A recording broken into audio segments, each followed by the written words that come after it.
Dako po tayo sa balita sa labas ng himpilan. Bumisita sa Pilipinas itong Martes ang Pangulo ng South Korea para sa kanyang state visit. Sinalubong siya ni Pangulong Ferdinand Marcos Jr. at First Lady Liza Araneta Marcos. Ano naman po kayang tinalakay ng dalawang leader ng dalawang bansa? Ang alamin po ang karagdagang detalye kay Jomar Villanueva. Jomar!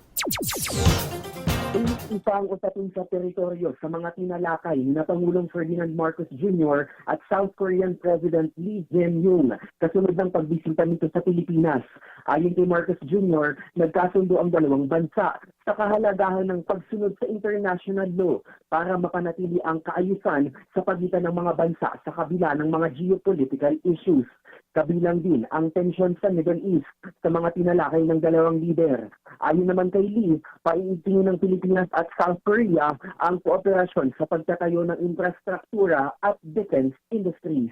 Balak ng dalawang bansa na palawakin pa ang ugnayan nito pagdating sa digital transformation, defense and security, trade and economic cooperation, agriculture and education, bagay na nakapaloob sa 10 Memorandum of Understanding na nilagdaan ng dalawang leader. Jomar Villanueva, Newslight.